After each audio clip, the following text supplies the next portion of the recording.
chat. We have got the reactions off. This is just so we can make sure that our experts aren't being distracted by beeps and movement on screen. Please do feel free to carry on talking in the chat if you want to share any of your ideas or your thoughts.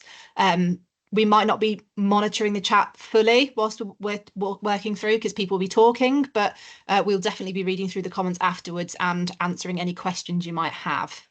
If you do have any questions, please try to use the Q&A tab at the top. So it's next to the chat bubble on the top taskbar, just so it's easier for us to find any questions you might have when we do come to the Q&A section at the end. If they are hidden in the chat, there's a chance you won't see them, as we won't be able to scroll back through in time.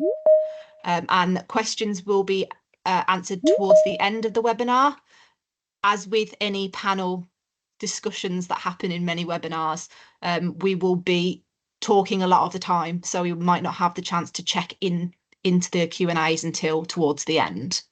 And then just a few disclaimers that everyone who is presenting today is someone who has lived experience of autism, but the lived experience they share in this webinar isn't universal. As you all probably know, every autistic person is different, so everyone's lived experience is different. We also can't provide any support or advice on diagnosis, but we will have some information on the final few slides that will be shared after the webinar that will show you some of the support agencies within Birmingham, but also national websites that might be useful for you. And then the final disclaimer would be that I will be giving time notifications throughout for the team, but as with any sort of webinar where there's panel discussions, there is a chance that things might run over, but we'll try our best to make sure we stay within the hour, as I'm aware a lot of you are here on your lunch break. So before we begin, I'll give you a quick overview of who we are. So everyone who is presenting today is a member of the Quality Champions team, which is a team of experts by experience who are citizens who live within Birmingham. So the team was developed to work alongside Birmingham City Council to improve the quality of local services, but also to tackle inequality by making sure that we're listening to autistic people and sharing their viewpoints of what health and social care services look like as autistic people, as well as people with learning disabilities or ADHD. I will share a link to our webpage in the chat sometime during the webinar if you want to find out more about us. But before we move on to the discussion, I just want to introduce each member that will be speaking today. So I am Rachel, I'm the facilitator of the Quality Champions team, and I have lived experience of autism. Jackie, would you like to introduce yourself? Hello, yeah, I'm Jackie. I am autistic, but I also have a learning disabled son with ADHD and autism. And so that I have experience of caring for him, as well as like my own experience of being autistic. Brilliant, thanks, Jackie. James? Hi, I'm James. So I'm autistic too, and ADHD, and I care for my wife who is autistic and has a range of physical and mental health problems.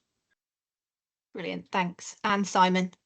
Hi, I'm Simon. I'm also autistic, unsurprisingly, and I care for my wife, but my wife's got is long-term type 1 diabetic, so she's got a lot of physical issues rather than autism or anything like that. So I'm a full-time carer, but yeah, that's it. Brilliant, thank you. So just to start, I'm going to quickly share a video from the National Autistic Society that gives a quick overview of what is autism, just in case anyone who's joined the webinar isn't 100% sure. It's about 2 minutes long. If you can't hear the audio, please do let me know.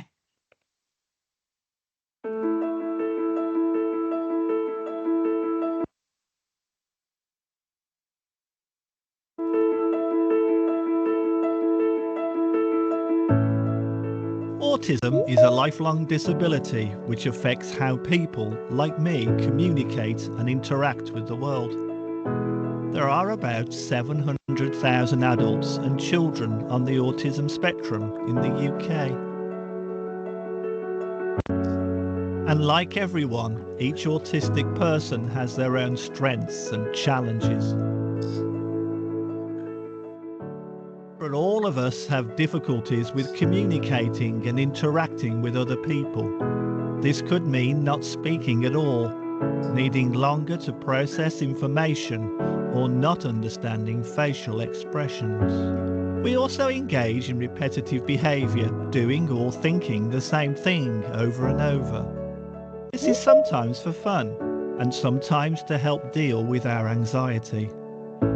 People on the autism spectrum can also find unexpected changes, however small, very distressing.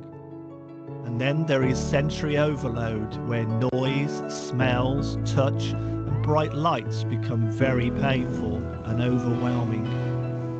All these challenges can make the world feel very scary and hard to understand, and sometimes send us into physical and emotional meltdowns or shutdowns. It is very important that autistic people get help from an early age. But life can become very difficult if children or adults don't get the right support or understanding. Autistic children are 3 times more likely to be excluded from school. Only 1 in 6 autistic people in the UK have a full-time job. And over a third of autistic adults have reported serious mental health problems.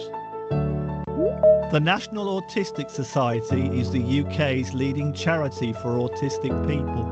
Since 1962, we have been changing society's attitudes and transforming individuals' lives. We want to create a society that works for autistic adults and children, and with your help, we can.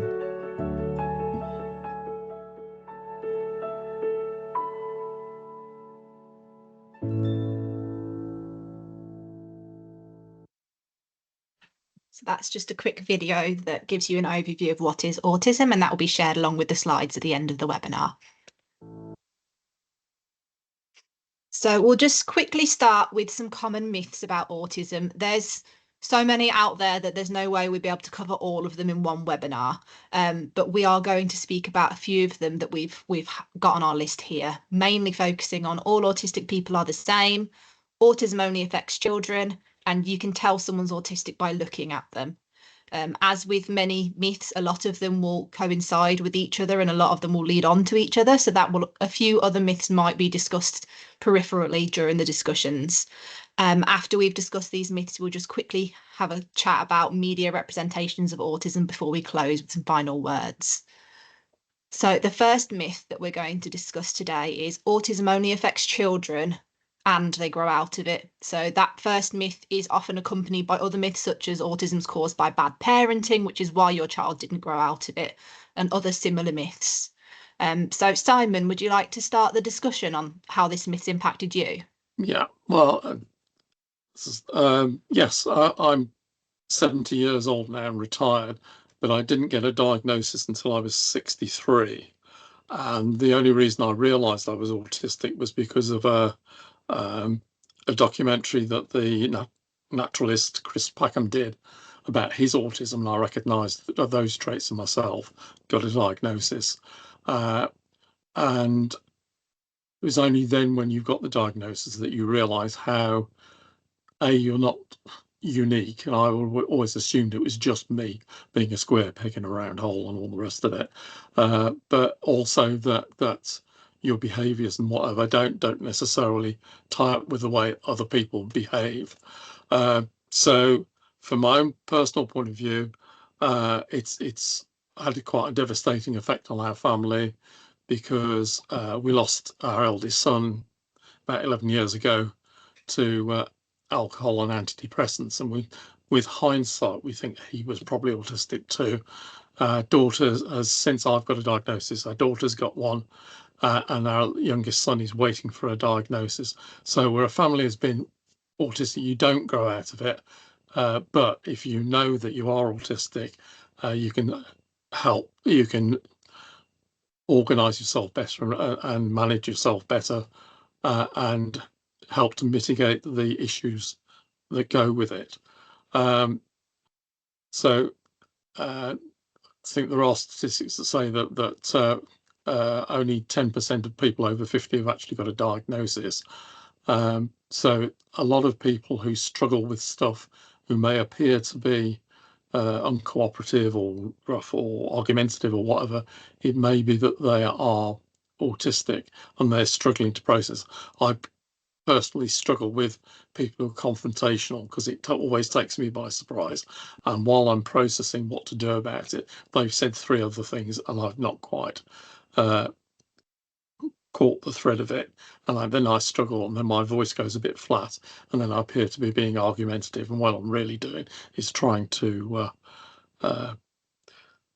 understand what's being said and communicate with that. So it's had a very detrimental effect on my families over the years. For 90% of my life, I didn't realise I was autistic, but I did manage to hold down a job for most of my working life. I think only 4 months of my working life I was unemployed, but I think because I was quite good at what I did, that compensated for the struggles I had with social skills, communication, and all that sort of thing. So I ended up in the classic sort of role of being an IT person and doing all that stuff. But it's yeah. So as an autistic person, I'm not going to grow out of it. I will always be autistic, but some understanding from the people around me as to what that is and how it affects me helps. And maybe I should now hand on to James to talk about his opinions on it, his coping mechanisms, and that sort of thing. Yeah, good to go, James. Yeah, thanks, Simon. So yeah, just to echo what Simon was saying, I think the estimates are there's between 250,000 and 600,000 autistic people aged over the age of 50 that are undiagnosed. So no, there's not the recognition that they are autistic. So as Simon was saying, they may be the people that are perceived as being weird or quirky or argumentative. They will be in residential homes. They will be in workplaces. They will be parents. But there's not that recognition, and quite often, when one person in a family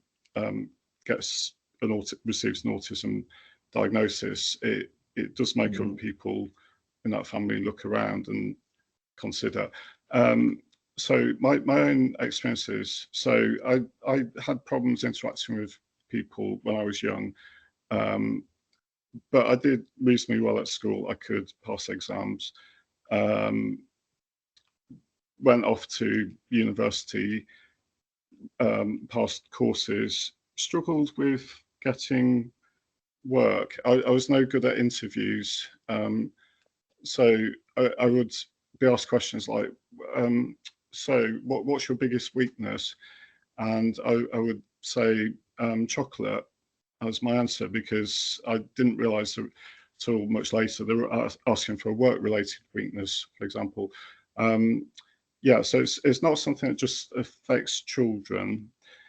It's a lifelong neurodevelopmental condition. In my case, I have problems with some of the things described in the video. So sensory overload. If I'm somewhere and there's a lot of noise, a lot of bright lights, a lot of people, a lot of things happening, I can quite quickly start to struggle with functioning in that sort of environment. But there wasn't really the opportunity when I was young to receive a diagnosis, because on the surface I was functioning okay. Had problems with things like understanding eye contact. I didn't understand that you had to look at people apparently when you were talking to them. If you were listening, why did it matter if you were looking in like the opposite direction. But I learned things throughout life, like this is what you're meant to do in this situation. And yeah, it's not something you grow out of. You might develop strategies, but your brain is wired differently to a lot of other people's brains. So I'll hand over now. So Jackie. Thanks, James. Okay. Yeah. Right. Well, I was diagnosed at the age of 44. And it was like you had to sort of learn about how autism affects you and so on. Well, I would say when I look back to my like childhood and so on, if I'd have been diagnosed then, and I learned about the strategies that you can take to help with it, I think I would have actually functioned better when I was younger than what I do now, because you know, as you get older, you get crinkly knees and sort of things going on as you get older, and the executive functioning of getting things done, I find actually is harder now than what it would have been years ago before I actually got my diagnosis, if you know what I mean. So it's yeah, so for me, I mean, I wasn't classed as a naughty girl. Again, it's different for women and girls to men and boys, in the sense of like we tend to, you know, mask more and try to, like in my case, I tried to be the good girl. But what would happen is I would then have to go home and then de-stress. Now, fortunately, my parents were sort of like, they'd allow me to sort of go to my bedroom as soon as I come home. Again, not knowing the reason I needed to, they just let me do that. And then I'd come down to eat and then maybe watch a bit of telly and then back upstairs again. So I obviously had that time to de-stress and regulate. Whereas if I weren't allowed to do that, I think there would be a lot more meltdowns when I was a lot younger and more behaviour issues. But I would say that if we knew that about autism and understood what it was about and so on when I was like a teenager, I think I would have found the strategies easier, and I probably would have got a lot more done, and executive functioning problems may not have been as bad. But as you get older, it gets more difficult, and I'm more likely actually to shut down as opposed to meltdown, and so in which case then the disability side of it would be worse, because I wouldn't be able to do as much. I'd probably be in bed most of the day or something, because I'd be that tired and that, you know, stressed. But you know, but as I say, I have found strategies and they do work to a degree, but it's just, you know, as you get older, it just gets more difficult. So yeah, that's my take on that one. Thanks, Jackie. And I think it's fair to say that from what you've all shared, that it is a lifelong, and that young people, even though they may have been diagnosed now, there's more awareness now, those young people still need that support as they get older. So they will not stop being autistic as soon as they leave the school system or as soon as they leave the social care system and age up to an adult. They will continue to need support. So there should be access to support for children and young people as they get older. So that was our first myth, looking at aging and growing out of autism. Our next myth will be one that a lot of people get quite regularly. All autistic people are the same, and all autistic people look the same, or you don't look or seem autistic. So inherently, autism is invisible disability. You can't tell that someone is autistic. There's autistic people in every walk of life, different professions, ages, genders, ethnicities, religions. Autism doesn't have a look. And because it doesn't have a look, it can be quite challenging for some people. One of our EBUs, who unfortunately wasn't able to attend today, wanted to share that her lived experience with her son, who is autistic but also has learning disabilities. She finds it quite tricky because he doesn't have a look. People tend to think quite badly of him when he does have a meltdown. People don't understand why he's doing it. When he's exhibiting behaviours of distress, they just think he's being aggressive or dangerous. And for her, it's quite stressful and it's quite upsetting that people just make assumptions about her son. And then when she says, oh, well, he's autistic, I'm really sorry he's having a meltdown, people will say, well, he doesn't look autistic. And actually, that's very invalidating for the autistic person and also their families. So I don't know if, Jackie, you wanted to add something on to that conversation. Yes. Right. Well, so oh goodness me. Well, with my son, it's obvious with him because he has got quite severe learning disability. The moment he opens his mouth, people know that there's something not right there. But I mean, whether he looks autistic or not, I don't know what autism looks like. As I say, it's so different between so many different people. And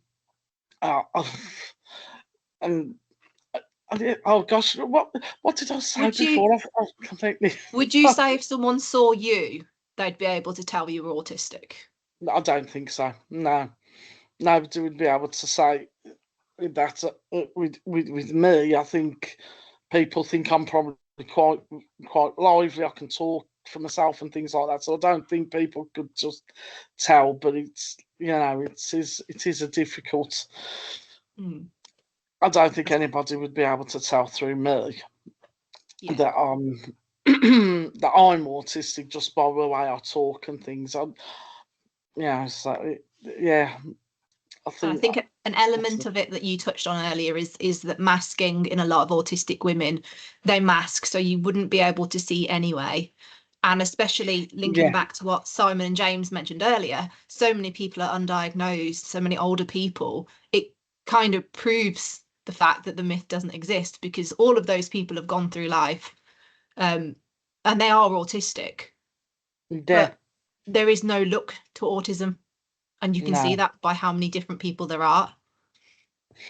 Yeah. James, did you want to add anything to this? Yeah. So so in my case, I received an autism diagnosis in my 50s.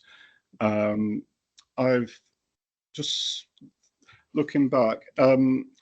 Jackie mentioned something called masking, and basically my understanding of that is it's a bit like you're an actor trying to copy what other people are doing to try to fit in. So when I was young, I used to wave my arms around a lot and sort of flap, and so I was constantly being told to act normal. Why can't you just act normal? Stop fidgeting, stop waving your arms around. Just so I had that going on. So so in terms of, I might have had people thinking I was a bit weird, I guess, or different, or some of it is like things like body language, the way you stand in relation to other people. Are you standing too close at the right angle, or are you looking at people for the right length of time and then looking away? All those things, those don't come instinctively to me. I'm not very good at understanding those rules that I now understand a lot of other people do instinctively understand. So there's the way you behave, but physically, you might not look different on the outside, and the seeming autistic, you might have learned lots of strategies as you've gone through life. So this hasn't worked. Okay, I'll avoid doing that again. Lot of autistic people have what's known as a spiky profile. So we might be really good at certain areas and then not very good at other areas. So things like, in my case, I struggle with a lot of things like driving, where it's learning a practical skill, and things like the aspects people don't see. I struggle with executive functioning, so planning tasks, ordering things. So things like trying to keep on top of things that need to be done in our flat, or keep on top of like all the sorting out like paperwork, admin. But yeah, in terms of looking, yeah, it's, I think the thing to realize is that there isn't an actual look. And when people have said things like you don't look autistic, what I want to really ask is how would I need to look precisely to conform with your stereotype of what an autistic person looks like, just to find out, just sort of turn it back onto them.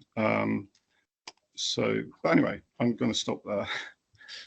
So, Thanks, Simon. James. Thanks, James. Yeah, I was going to pick up on. I'm in a brain blank here. You were having a think about the different types of shutdown, so fight, flight, freeze, fawn. Yeah, so as Jackie alluded to earlier on, I'm very similar to her in that if I get in a stressful situation, I close down, so that I think I've probably got through my working life by when things have gone horribly wrong. I just put up with the whatever's going on with the manager shouting at me or whatever, and then just come back and continue and try to do the best I can. I think that the problem with that is that I think I've underachieved all my life because of that, because I've not been good at managing confrontation. I've not then been able to turn the conversation to what I thought should be the right thing and see if I could convince them that was it. So so I think that there's 4 different reactions, which are fight, flight, freeze, and fawn. I think with people who tend to fight, they tend to be the people that end up in prison, because if you start lashing out at people when you can't cope, then that's an easily recognisable bad thing.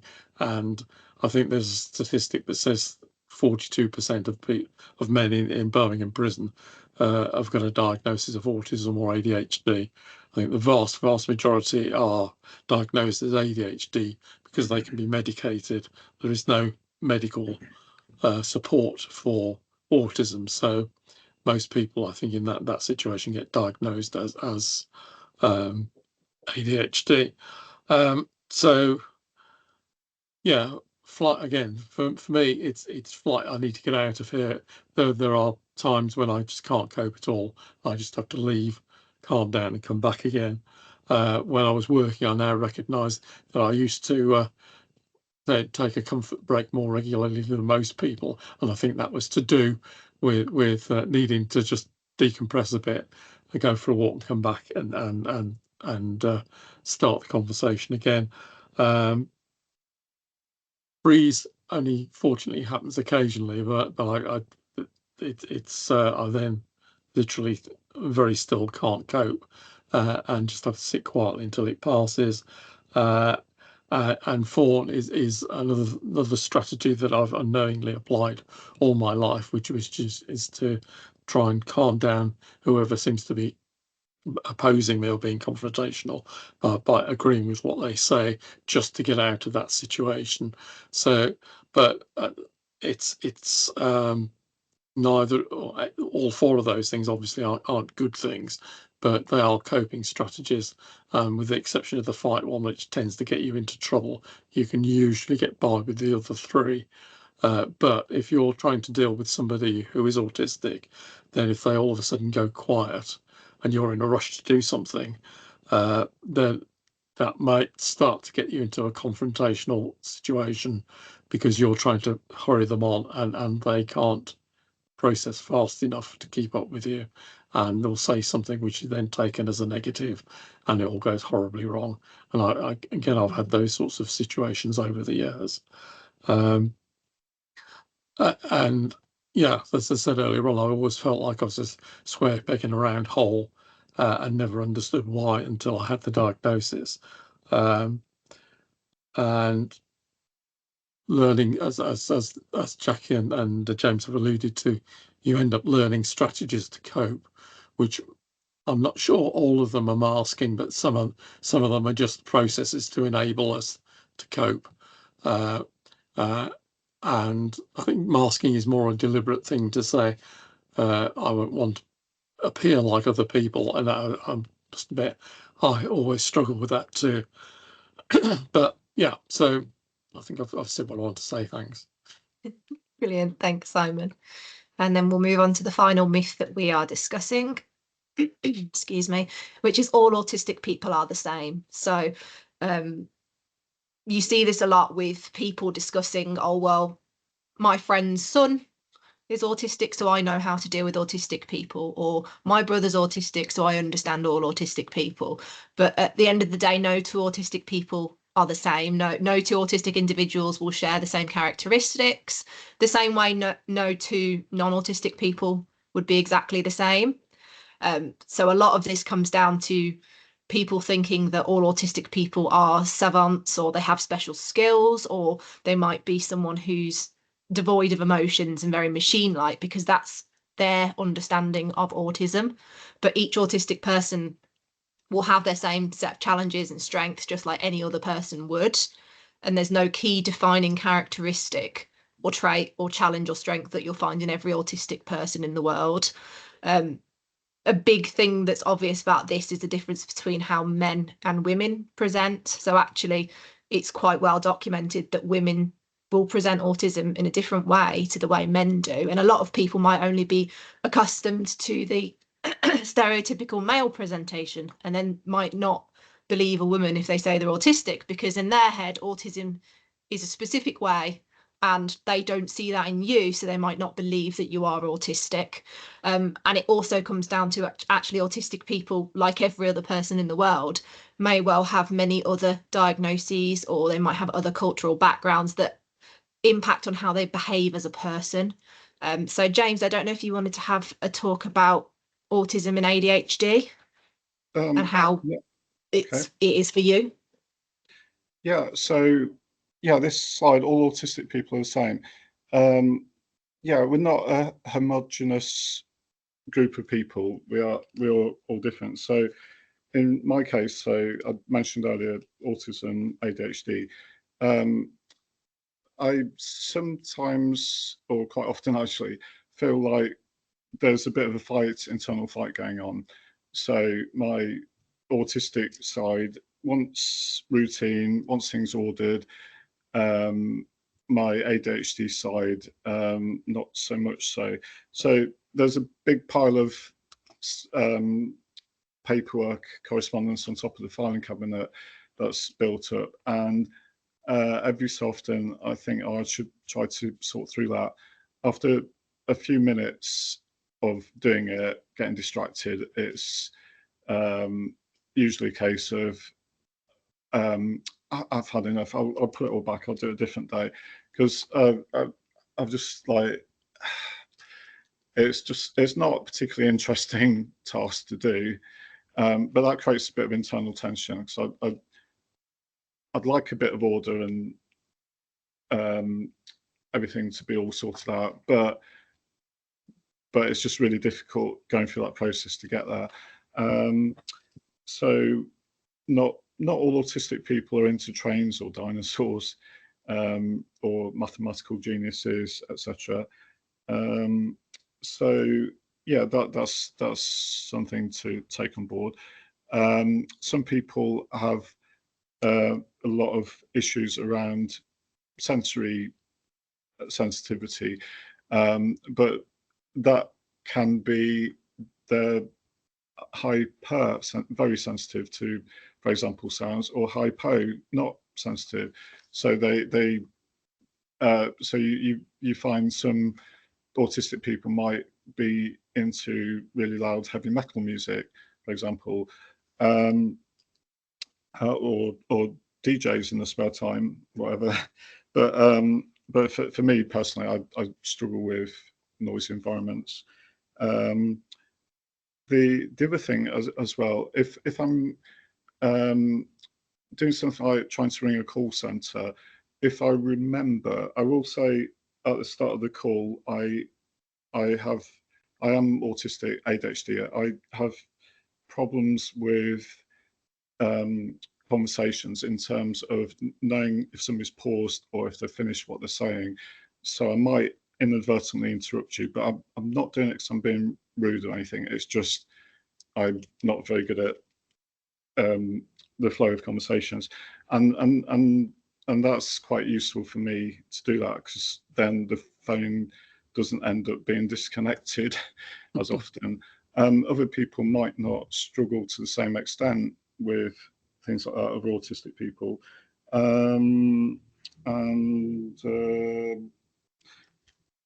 Yeah, I don't know what more can say on that. So we're not all the same. So there we go. Over to who wants to go next? Simon. Yeah, yeah, we are all different, and even with the sensory stuff, it affects us differently. We did a visit to a hospice a while ago to have a look at the facilities there, and while I was quite happy following round the lady who was showing us round, James could smell a burning smell very strongly, which I couldn't, and brought this up, and I think they did in fact find that there was some sort of burning plastic going on somewhere in the building, but I was completely unaware of that. Also, things like when I've given James a lift somewhere, the brakes on my car squeak a bit, which doesn't worry me because I know what it is and I've thought about it and discounted it. But for James, it's new noise, and that can worry him sometimes. So those sorts of sensory things. Also, there are 8 senses, not just the 5, and those involve space. The other 3 involve things like spatial perception. So I can be quite clumsy. I can go to pick something up and not drop it, or miss it, or knock into people, or knock into walls, or whatever. So it's yeah. So it's this, the sensory thing as well as the communication thing. So yeah, I'm sort of running out of steam now. So Jackie, would you like to talk about your son and how they different? Yeah, yes, quite a few differences with me with my son. As I say, if something happens different to what I expect, I tend to worry and it hold in. But with him, if something happens different to what he expects, he'll lash out and he'll hurt people. So so the differences there. Also with sensory differences, I'd tell you something, no word of a lie. When we come to my flat, when I've got him here and that, and he's playing that, he always has to have the lights on, even in the height of the summer, and you've got the bright sun. He has to still have to have that light on. He's like he absolutely loves it. I'm quite a visual person, and I like my pictures, and I like furniture and stuff. I like to visual, but I'm not as strong as he is with the lights and stuff like that. So yeah, no, I think because there are differences. I think with men and that as well, and with women and things. But I think as well, it's there are so many different things. I know I've got a lady who I work with, who oh gosh, the things she can't stand, like the feel of, or whatever, or can't have any light at all because it gives her headaches and things. There's so many different things that are different to what I suffer with, and how I manage and so on. So yeah, a lot of differences there. Thanks, I don't know Jackie. yeah. I think a key takeaway of that one is just that if you want to know, ask a person, because each person is different, and don't sort of, I think sometimes people try to be really welcoming and they'll put something in place, but actually if you've spoken to that person first, they'll be able to tell you exactly what will help them, rather than just general things that could be helpful for everyone. So we're going to quickly move on to media representations of autism. So I've just popped on the slide a few. I asked a lot of people, when you think of autism, who do you think of from TV shows? And a huge one, which I'm sure everyone will know, is Rain Man. But more recent ones would be Sheldon Cooper from The Big Bang Theory, Sean Murphy from The Good Doctor, and Arnie from What's Eating Gilbert Grape. In general, media representations of autistic people have been found to actually be kind of stereotypical. Recent academic studies have implied that the majority of portrayals of autistic people in entertainment media especially tend to reinforce existing stereotypes, and they'll use the autistic character as a plot device or present them as some sort of burden or a problem within the storyline that needs to be fixed. As you can see from the slide, it's the heavy stereotype for media tends to be white men who have some sort of special skill or is a savant. And a lot of the time, they're able to do really, really amazing things with these skills. But the problem with this is actually, for some people, they don't have a special skill. Not every autistic person has a special skill. Not every autistic person will have savant syndrome. So it's not representative of actual autistic people. And a lot of the time, the people playing these actors are not autistic, so they're not bringing any lived experience to the role. In other cases, it may be there's a character that an autistic person really resonates with, and they'll say, oh, I think that character's autistic. They can actually get a lot of blowback from other fans that will say, well, my favorite character is not autistic, you're just reading into it too much, which in itself is difficult, because as an autistic person, you might see someone as representative of yourself, and it's fair for people to want to say that. We're not asking that you make that character canonically autistic, but be open to the fact that people might resonate with characters in that way. One of our EBEs mentioned that for her, the conversation about Rain Man is quite tricky, because as soon as she says my son's autistic, people will go, oh, what's his special skill? And then she has to have that conversation that actually her son doesn't have a special skill, but here's his other great qualities. But they have in their head that he's going to be really good at maths, or that he can identify any car by looking at it. So that in itself, the film came out a long time ago, but it's still very prevalent in people's mindset to this day. But people are trying to make things a little bit more representative. So I don't know if, James, you want to have a conversation about The Good Doctor? Yeah, so I've watched all the episodes of The Good Doctor, and I could identify with quite a few aspects of Sean Murphy's character. So for anybody that's not seen it, he starts off as a trainee doctor in a hospital, a trainee surgeon, and it follows him through that training, but also his life outside of the hospital. But there were certain bits where things like there was he had a bit of a meltdown because I think his girlfriend at the time, she was hanging the toilet roll the wrong way round, and so the paper was like going down the wall side, and it wasn't important for her, but it was really important for him, and I could identify with things like that.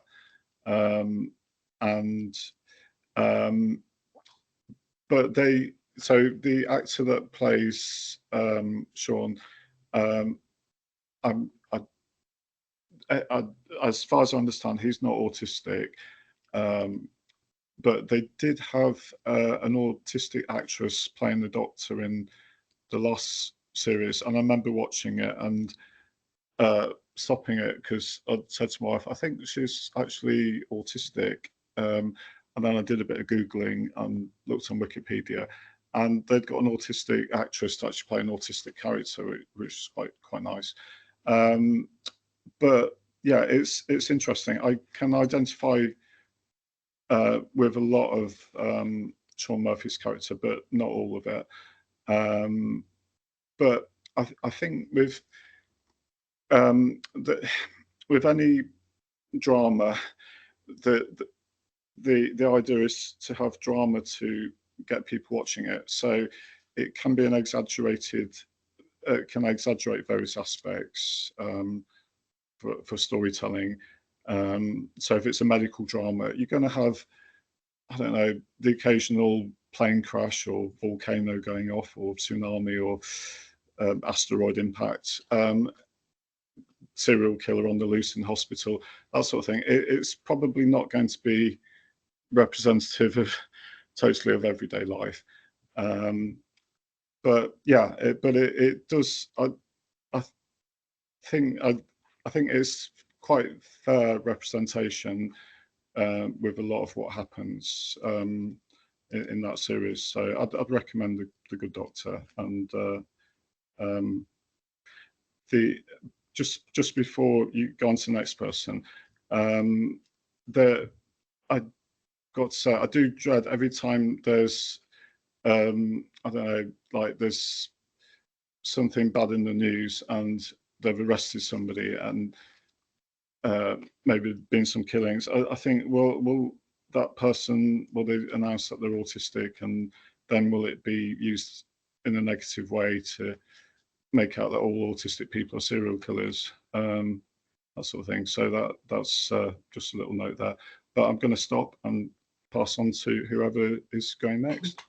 Thanks, James. I think we agreed we were going to go on to the next slide because people didn't have too much to say on this, but I think Jackie did have something she wanted to share on the next slide. So the next slide's more focused on the newspapers, and it will be our last discussion slide before the end. So this is looking more at sort of media language around autism, so newspapers, articles, newscasting shows or talk shows that tend to be sources of news. So in general, based on 2 recent academic studies, British newspapers in the last decade have begun to speak more about autism, but they tend to emphasise the adversities associated with autism and portray it in a more negative light, using more negative language.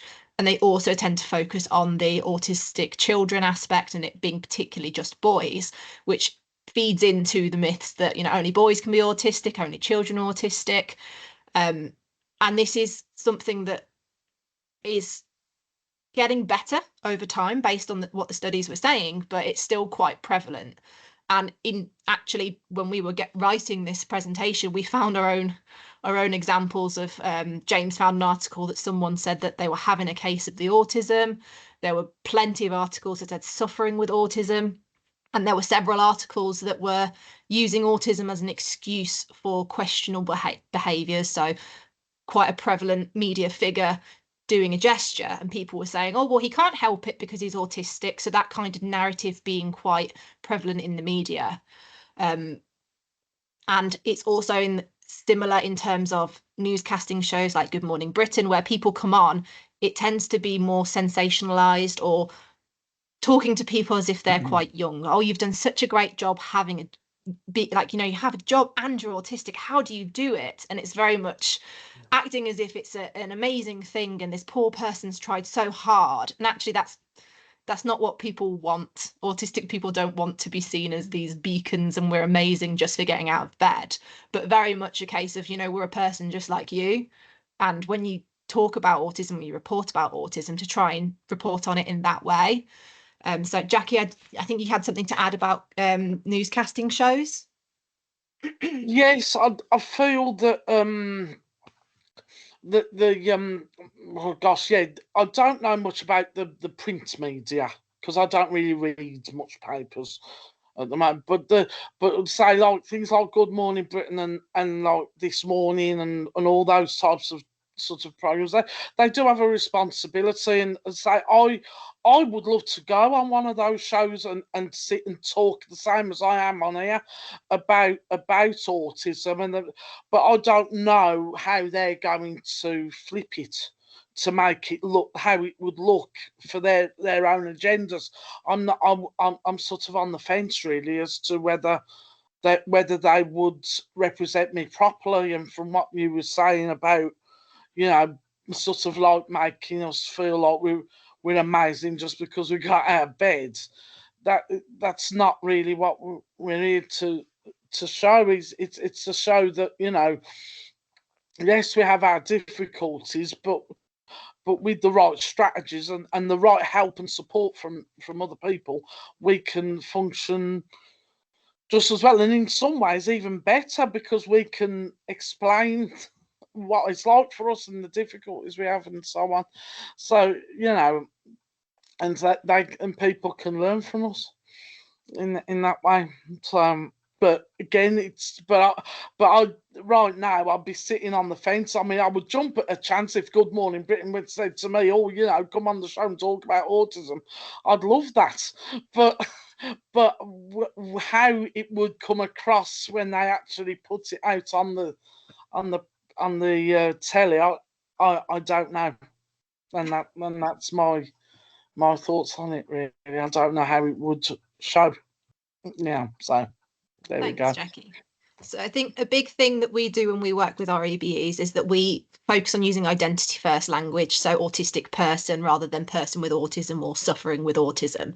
But the main takeout would be that if you are working with autistic people or you want to produce something for autistic people, make sure that you speak to an autistic person. There are some autistic people that will prefer not to use identity first language, the same way there's people that still prefer to say they have Asperger's rather than Aspie, or they prefer to say they're autistic or have autism. It's a personal choice from that person.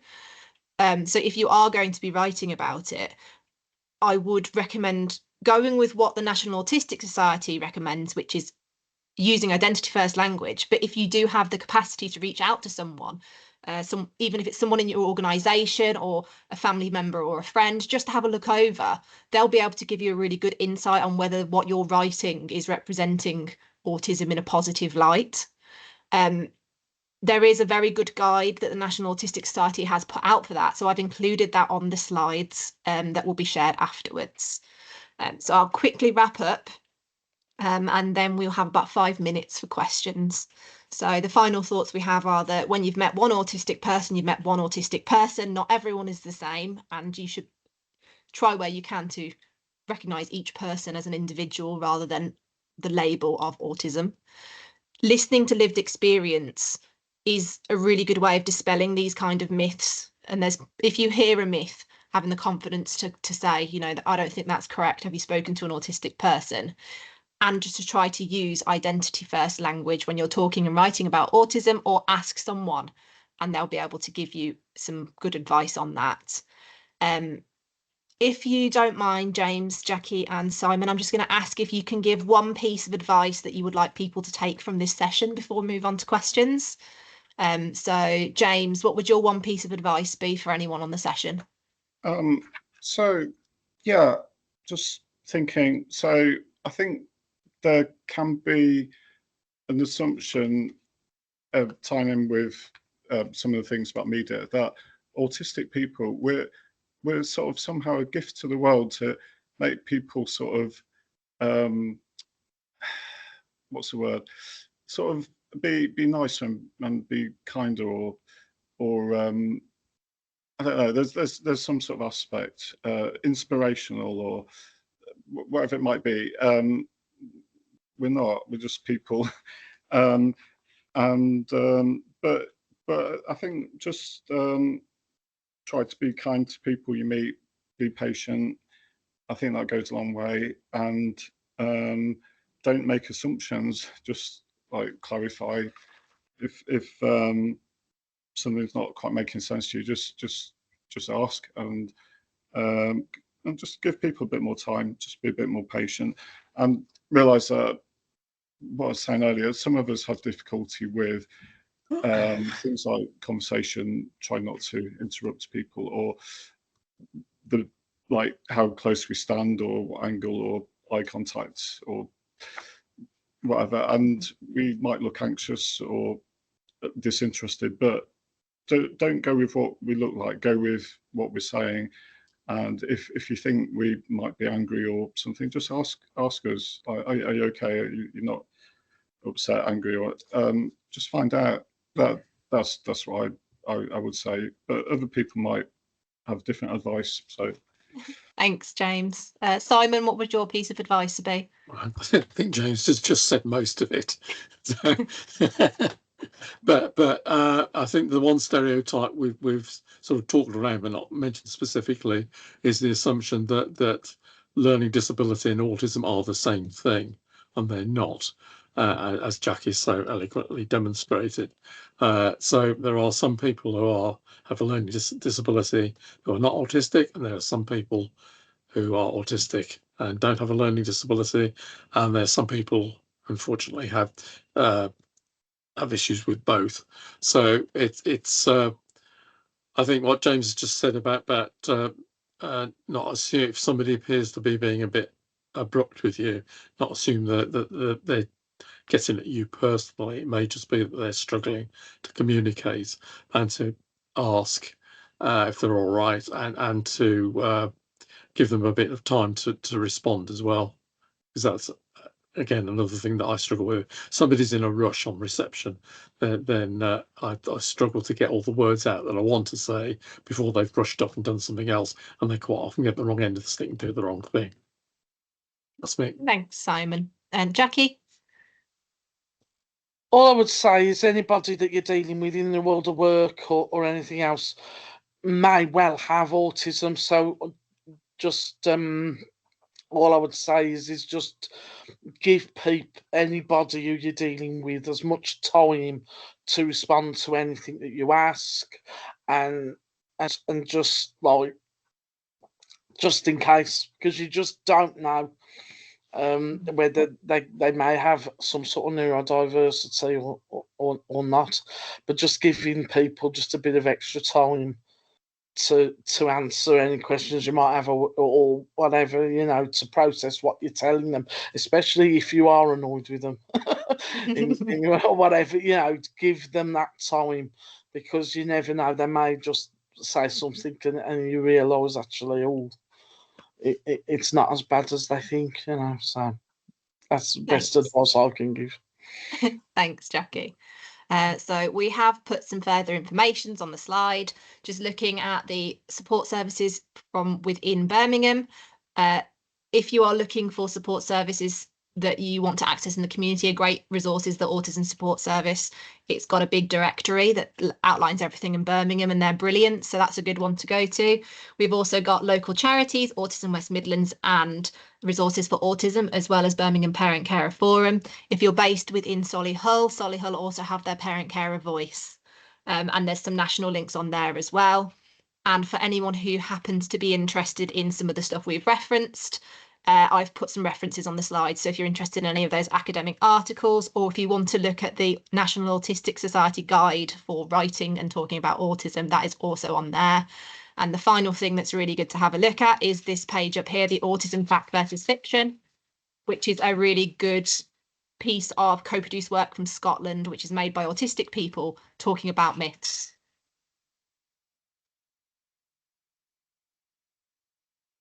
So we have come to the end of the time, so I'm aware that some people might need to leave now. So thank you very much for joining us. Sorry, my cats. Thank you for joining us.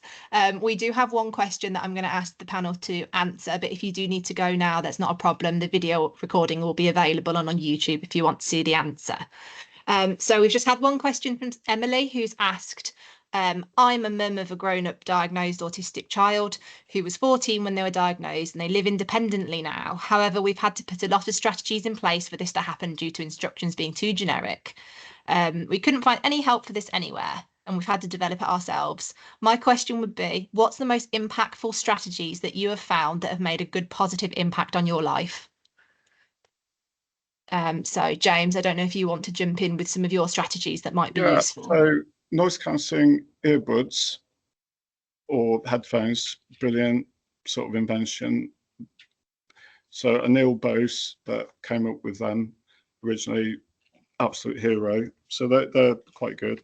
I think it's okay to say no to things and not feel pressurized into doing things. So there's a lot of expectations, like, or you've got to go to weddings, you've got to do this, that, and the other. But a lot of things you can say no to. So I don't like personally going around the supermarket shopping. I find that a bit overwhelming, meltdowns, overload. So online shopping, that's made a big difference. And yeah, those things. Brilliant. Thanks, James. Simon, is there anything you'd like to add? Oh, you're muted, Simon. Apologies. I was going to do that sooner or later. Yeah, only from a personal point of view that I found that if I'm really stressed about something, the best thing to do is to, if I can, walk away from it for a while and then let myself calm down and then think about it again. And then there's usually a way around it. But if I instantly react to something, I can quite often get it wrong, and it can lead to more problems. Thanks, Simon. And Jackie? Oh, lots of calendars and calendars on my phone, and I've also got an app on my phone called Structured, where you can list all the jobs that you want to do in the day, and you can say how much energy it uses and stuff, and you can work out in your mind like how long certain things might take and stuff. And then once you've got it in and it's there, you haven't got to think of other things because it's all there, and it helps me to basically get jobs done around my flat and stuff. So I find that works really well when it comes to, like, housework and things and cooking. I've also got like a list of, like, if I'm doing recipes and stuff, I can do lists of what recipe I'm doing next. So you don't have to think too much and get overwhelmed, and that's when you can get problems. So yeah, I like all that, like listing apps and calendars and things of saying what day I'm doing what and where I'm going. So I don't have to think too much. So Brilliant. yeah, that's the way of trying to get as organised as I possibly can to get things done. There we go. Brilliant. And then the only other question we have is, where can we access the slides after this is completed? So the slides will be sent out to all attendees after it's completed. I'm not 100% sure when that will be, but they will come out eventually. And the webinar recording will also be uploaded to the Lunch and Learn YouTube. So that's everything we've got for today. Thank you all for coming. Thank you to Simon, Jackie and James for sharing your lived experience. If you'd like to find any more about the team, we'll also share a link with the post-webinar email to find out more about the Quality Champions team. So that's everything for today. Thank you all for coming. Bye. Bye-bye. Bye-bye.